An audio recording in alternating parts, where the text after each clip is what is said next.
Hello! Hi అండి. వచ్చేసానండి. కొత్త రకం వంట అండి. గోంగూర చిక్కుడుకాయ అండి. కొత్త రకం వంట. నాకైతే ఏంటి ఇదా కూర అన్నానండి. కానీ మా అత్త చేసిన తర్వాత అద్దిరిపోయిందండి. చాలా అన్నం తినేసానండి. మనం ఎప్పుడు గోంగూర పచ్చడి, చిక్కుడుకాయ తాలింపు చేసుకుంటాం. కానీ 2 కలిపి కూర ఎప్పుడన్నా చేసుకున్నామా? ఫస్ట్ టైమ్ అండి నేను కూడా చూడ్డం.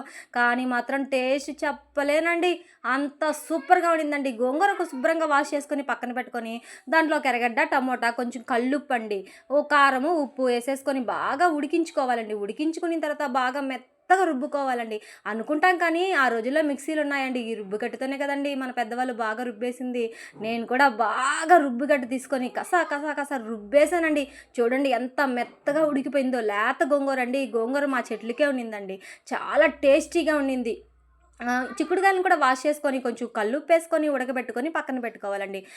రుబ్బిన గోంగూరలో ఈ చిక్కుడుగాయలు కూడా ఏసేసుకొని, బాగా 4 వైపులా కలుపుకోవాలండి. మా అత్త చూడండి చిక్కుడుగాయలు మళ్ళీ చెదిరిపోకుండా నీట్‌గా కలిపేస్తుందండి. ఇంకొక బౌండిల్ తీసుకొని దాంట్లో కొంచెం ఆయిలేసుకొని, జీలకర్ర, ఆవాలు ఏసేసుకొని, పచ్చెనగపప్పు కూడా ఏసుకొని, ఒక ఎర్రగడ్డ, 2 ఎండుమిరపకాయలు కూడా ఏసేసి బాగా కలిపిందండి. ఒక గుప్పెడు కరివేపాకు కూడా ఏసేసుకొని, ఈ తిరగమాత ఏగిన తర్వాత మనం కలిపెట్టుకున్న గోంగూర, చిక్కుడుగాయ పక్కన పెట్టుకుని దాన్ని బౌల్‌లో ఏసేసుకొని, బాగా తిరగమాతలో కలిపేసుకొని, చూడండి కూర ఎలా ఉడికిపోతుందో కదా! అబ్బా! పొగలు సూపర్‌గా అసలు నాకైతే టేస్ట్ మాత్రం చెప్పలేనండి.